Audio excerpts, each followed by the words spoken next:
Hi you guys, Lauren Fritsch here, and for the next about 10-15 minutes I want to chat with you about that whole thing of scanners. So Steve brought up a really interesting point.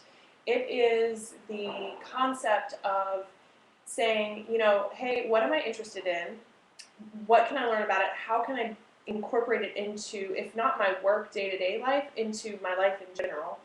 And he spoke about how, he worked at a broadcast company. He has done DJing and audio on the side. These are really technical things that really anybody can learn, but you have to be willing to put in the time. And he was doing that. He learned how to program, and he learned sales. And he's one of those people, you could call them scanners, you could call them Renaissance souls, and it really just depends on which take you want. But the interesting thing about being a scanner or a Renaissance soul is that it can sometimes feel really, really lonely. And I don't hear too much angst from Steve. He seems like he's had a really healthy career, and that he's moved fairly effortlessly from one project to the next, to the next, to the next. And he's been a deep diver in specifically the tech area with audiovisual and streaming. What I think does happen is that there are some scanners who are willing to dive deep in just a few areas, whereas the average scanner wants to move very quickly from one thing to the next, and they don't necessarily want to dive deep in any of them.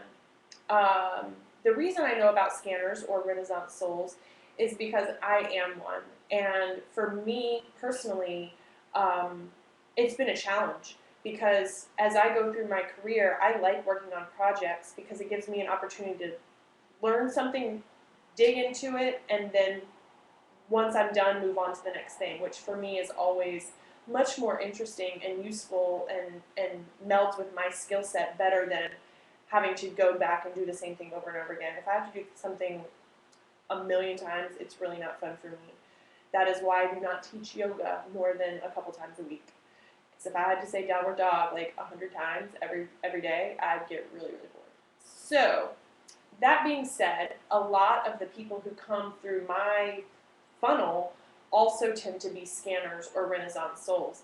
And that means that I get to understand you better, and I also have special tools and tricks to help you succeed, because our current culture is not geared towards scanners whatsoever. In fact, it really makes it hard sometimes to exist as a scanner, because people tell you that you don't have discipline, they tell you that you're a dilettante, they tell you that you're a master, you're a jack of all trades, master of none, and that can be really, really frustrating when you're a scanner like Steve, like me, and you know that you have skills and abilities, you know that you process things very quickly, and that you know lots of stuff about lots of stuff.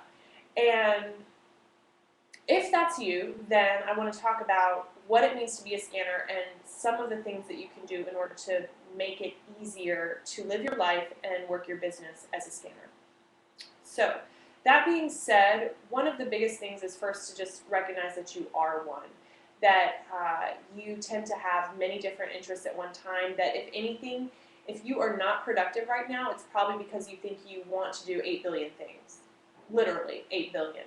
And you are so overwhelmed by all the things that you want to do that you don't even get started on one.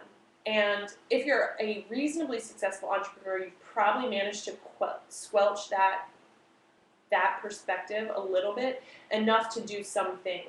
And I'll give you an example. For instance, I feel like I've never been as productive as I am now. I'm writing, I am working on a publishing project, I am also working on an organic perfume, and then I'm doing my coaching business as well as my corporate work.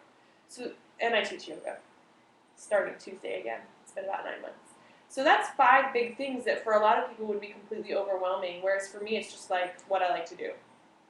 And even within my business, within the coaching world, there's a lot that I get to do, whether it's working on several different client projects at the same time, which I always do, or doing my own content creation, whether it's a live stream or blogging or video or, live events. I'm doing all those things. So again, it can be overwhelming to other types, but when you're a scanner, you just like that kind of movement. You like that kind of action in your business. So how do you move from overwhelm into action when you're a scanner? That's a really good question. I think the number one thing is just to write down all the things you want to do. On any given day, there are tons of things that I have to get done. I like to do those. But on any given day, I look at the things that are in process. So for instance, right now, I don't know if you've read it, but I posted a post on Facebook. It was really personal. It was about not feeling good enough. And I'm working right now on a more than enough training, like how to feel more than enough. What will that look like? It's going to be a simple email training, and so it'll be delivered virtually. It's probably going to be a month-long training, and I'm into week 1 so far. I probably had to go through that not good enough like meltdown just in order to access that part of me so I could create this training and make sure it's meaningful. Do I work on that training, on the content for it every day? No, I don't. But several days a week I wake up and I go, what am I really excited to work on right now for the next hour? And one day it could be the training. One day it could be another leadership training that I'm working on writing. Another day it could be a book that I'm working on. Another day it could be, oh, today I really feel the need to do video, or today I really feel the need to do blogging. So any given day of the week I could be working on 5 or more different projects, but I'm giving myself the time and the space to work on whatever is really feeding me in that moment where I'm really inspired. So I'm working consistently. The structure is that I wake up and I do this work first after I have my tea and stuff, and then I go on to all my other work. But the structure is that every day for an hour I do some kind of creative project that feeds me, that feeds my soul, and that helps me move forward step by step by step on these things so that I am getting traction and making sure that I'm actually moving forward on the projects that I say that I want to do, because I don't want another year to go by where I say, I wish I had written a book, or I wish I had made that painting, or I wish I had brought my organic fragrance out into the market. I don't want another year to go by where I say those things. I'm done with that whole, gosh, I wish I had done that, because I've had these ideas bouncing around in notebooks and things forever, and it's time for them to get done. And the way that I'm productive is setting aside that 1 hour every morning for creative work. So, you know, I say it's 1 hour, it could be more for you. Some days it is more for me. Some days I'm just on a roll, I want to keep going on whatever it is. And now I know that as I move forward, I've got something. I'm moving towards it. And for me, I can't work on just the one project all day, every day until it's done. That is really, really, really hard. But this way, I'm still getting momentum and breaking it down. So that's the number one thing, how to move from idea into action. The other thing with a scanner is that we really need to understand what our exit strategy is and what the trigger is for wanting to get out. Now, let's take, for example, yoga.